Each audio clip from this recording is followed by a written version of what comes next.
So welcome back to my channel again. After a long time I'm posting this video. So in this video I will discuss how to calculate the vertical load carrying capacity of pile foundation. Alright, and I will discuss about the both cases where it is supported in a cohesive soil and as well as granular soil. Not only that, I will try to convey how to identify whether the soil is a cohesive soil or a granular one, right? So if you are a beginner in that case, I think it's necessary to explain you how a pile actually carry loads, right? So normally two types of piles are there.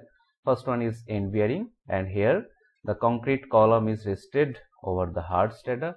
Yes, a pile actually looks like simply a concrete column, but the difference is it is supported from the side, which is not true in case of a column, right? And in case of a friction pile, you don't find any hard soil. In that case, you have to rely only on the skin friction that is provided by the soft soil stratum.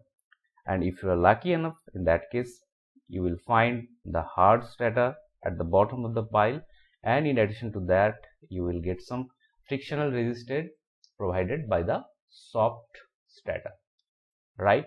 So basically, you are getting the capacity of your pile from two components. First one is your side friction, that is the QS, and the second one is your end bearing capacity, that is QB. Well, so this is the theory, and now you have to find out the value of this side friction as well as the end bearing, right? So start with the granular one. So what is basically a granular soil? So from the name it is very clear that you can discretely separate the soil particle. So what is that? That is normally a soil where the silt content and the sand content is greater than the clay content, right? So this is very basic definition of granular soil. So from the report you will actually get something like this. Let's erase everything.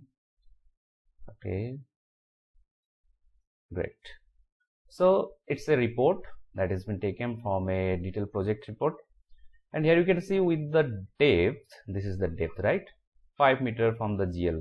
Okay, so this is the GL ground level. So as the depth increase, you can see from 5 meter to 10 meter, different sample has been taken and the lab test has been conducted. So based on that, you have find out some cohesion value and the phi value. I'm not going into the detail of your Moore circle test like that, right? So you simply find the cohesion value and phi value, and based on that you can see here we have taken a 10 meter borehole and the C value is 0 for each and every sample. That means there is no cohesion. There is no cohesion means there is no clay, and it's only phi.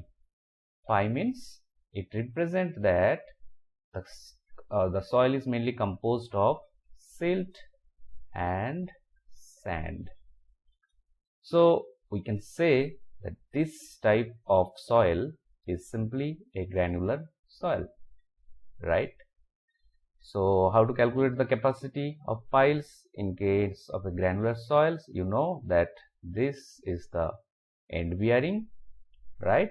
And this is the side friction, because if this is your pile, right, this is the ground level, so your soil will resist in both form. At the end, this is end bearing capacity, and at the surface this is your skin friction capacity, right? So now calculate the capacity. So to calculate this pile capacity, we will rely on two codes. First one is IS 2911 and second one is IS 6403. Now IS 2911 provides you this formula for end bearing capacity as well as skin friction capacity. Now why do we need 6403? Well, in this formula here you can see there are certain parameters. Okay, so AP is simply the cross-sectional area of the pile, that is pi by 4 times d square, diameter of the pile. Here d is the diameter, gamma is the density. From the report you will get the density of the soil. Okay, so in this case, what is the density? Here bulk density is, here we will take this is the bulk density, right? And from that, actually we need gamma. Yes, it is 2.64. Yes, correct. So this is given as 2.64 ton per meter square, right? And what is N gamma or NQ? These are the parameter or bearing capacity parameter. To calculate this value, we need this IS 6403. Okay, so let's say we are going to find out the capacity of a pile in this granular soil where the diameter is 1 meter, right, and the length is 10 meter. Okay, so what is the capacity? So very simple. If you take this table here, right, so from 5 to 10 meter, you can see that phi value is almost same, right? Up to 5 meter we can take 34, and if you take the average, this is almost 35, right? So let's calculate them. So first we will calculate the end bearing by this formula, and then the skin friction. To find the end bearing capacity, we need to calculate N gamma and NQ, right? So let me take you to the Excel sheet. Keep everything.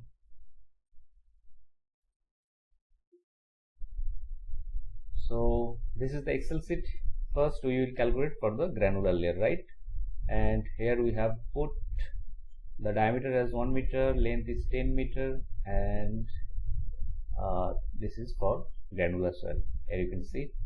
So we have calculated AP from the formula, simply pi by 4 d square, and we have to calculate N gamma NQ, right? So N gamma NQ, for this we will refer, here you can see IS 6403, and based on the phi, what was the phi value at the end? The phi value was almost 36, right? Yes, almost. Here you can see this is the value 36. So based on 36 phi value, we can calculate these parameters. So this is 35. Let's take this value. So N Q is coming as 33 and N gamma is coming as 48. We have put that value 33 and 48, and simply within this formula we have calculated the end bearing resistance, right? Now come to the skin friction. So what is the formula? Let's go back to the PowerPoint here. Yes, so this formula says you have to take summation for skin friction provided by each layer. So let's say this is the pile, and first layer was, let's say, 5 meter, second layer is also, let's say, 5 meter. It may be it is 2 meter and 3 meter, but I am taking as 5 meter, otherwise it will be more lengthy video. Okay, so in this 5 meter layer the skin friction is calculated. What is the formula? K, that is the earth pressure, and as per codal provision we will take K 1 to 2, or let's say 1.5. Code suggests the value should be 1 to 2, we are taking as 1.5, and this times PD. The calculation of PD is a bit tricky. PD is the effective, right? PD is the effective stress over this length. So here the effective stress is 0, and here this is simply gamma dash D, and let's say gamma is 1.967. So gamma dash is coming as 0.967 times depth, right? So what is the effective? If we draw, this is the triangular distribution, so the average will be by 2. Similarly, here for this particular layer, here the stress is this value, but here this value plus this one. So the average will be this value plus this one plus this one by 2. Okay, and for this overall length we can calculate, let's say this is the average value, right? PD1 average for 5 meter. Then let's say for this particular length we are taking 5 meter. Okay, forget about this one. So PD2 average, you know how to calculate the average, right? Times its length is also 5 meter divided by 10. This is the weighted average PD, right? And then you will calculate this tan delta. Here it is almost 35 to 36, right? And the AS is the surface area. So you can go back to the Excel sheet, keep everything. So here I have calculated based on this formula, right? Here you can see the formula is there, and I have calculated everything here, right? Length is 5 meter and 5 meter for 2 layers. K has been defined as 1.5 meter, 1.5 meter. PDI has been calculated as the discussion, okay? And gamma has been taken. You can change this value also. So based on that, you find out the skin resistance. And if you add this to 1, you get this value. And code suggests the factor of safety should be 2.5, and you are getting your Q safe, right? And in the same way, now if we go to the cohesive soil, simply you can see that here the angle of friction or the phi is 0. There is no value of phi. Only C value is given here, right? Only C values are given here. So this is simply a cohesive soil. And for cohesive soil also, the code suggests this same code, suggests different formula. But here you can see for the end bearing part, there is no function of N gamma and NQ. Here the function is only of NC. And also the code suggests that you can take NC as 9. Okay, only thing what you have to do is you have to calculate this skin friction. Let's say this is a soil strata. This is 9 meter. Up to 10 meter we are taking. So for 10 meter up to 2 meter there is a certain value, and from 2 meter to 4.5 meter there is no value. So we are taking for 2 meter to 7.5 meter this value, then again 7.5 to let's say 10 meter, no value. So we are continuing this value.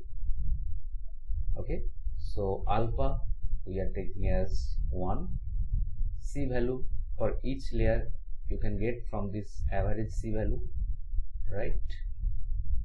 And if you multiply this alpha, that is 1, and C value, let's say this is average is coming as 2.6 ton, right? And the length is 2 meter, perimeter is pi into d is 1. You are getting screen frictional resistance provided by this layer only. Then you can find for this layer, then this one. So if you simply add all of them, you will get the net skin friction. And I have done the same thing in my Excel sheet also. Here you can see I have put the NC value as 9 and C has been taken as 3.2. And why this is 3.2? Because I have to take at the 10 meter level, right? and at the 10-meter level I have got almost 3.5, right, at 11 meter.